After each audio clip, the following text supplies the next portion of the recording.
Alam mo ba ang pinaka-common na pathway ng mga Canadian Dreamers ay ang international student. Maraming gustong mag-aral dito sa loob ng Canada, ngunit marami din ang nare-refuse. That's why on this video, I'm going to share with you the 5 common mistake na kailangan nating iwasan para ma-achieve natin ang ating Canadian dream. So if you're ready, let's begin. What's up mga kap? It's me, Kap Joey Bumakap. In behalf of Miss Amelia, our licensed immigration consultant, isang magandang araw po sa inyo.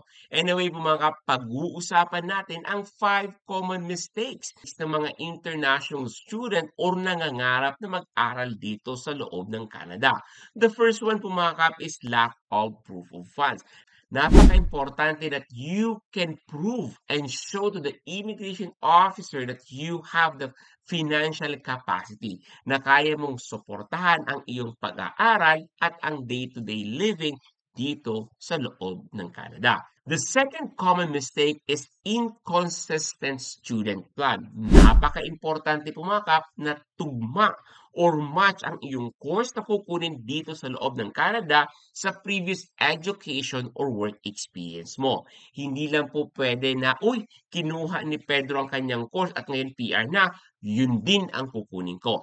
That's a big, big mistake. Very important pumakap na ang course na kukunin mo dito sa loob ng Canada match sa education or sa previous education mo or sa work experience mo. The third common mistakes is the weak ties to home country. This is a common mistake sumakap. Kailangan natin ipakita sa immigration officer na after mag-aral, ikaw ay babalik sa iyong home country.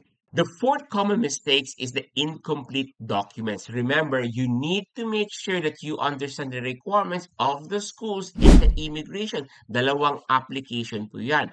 Unang-una, kailangan mong kumuha ng letter of acceptance from the school. In every schools dito sa Canada, meron silang iba't ibang requirements. Ang immigration, may sarili din siyang requirements. So make sure that you understand those requirements po mga kap.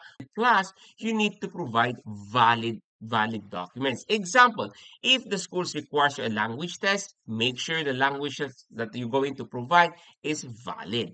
So, ito yung mga common mistakes na kailangan nating tatandaan. And the last po mga kap, the last and the fifth common mistakes is questionable intentions. Kapag hindi mo napatunayan ang iyong intensyon sa pag-aaral sa Canada, pwedeng itong maging cause din ng iyong refusal.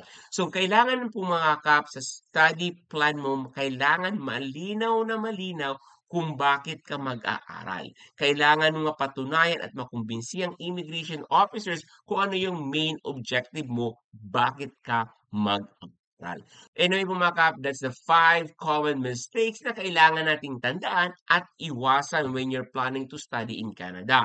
If you want to achieve your Canadian dream po mga kap, we encourage you to join our growing community, Canadian Dreamer Community. Simply type in capcommunity.com or simply type in the comment section access. I'm going to give you access on this one Pumakap.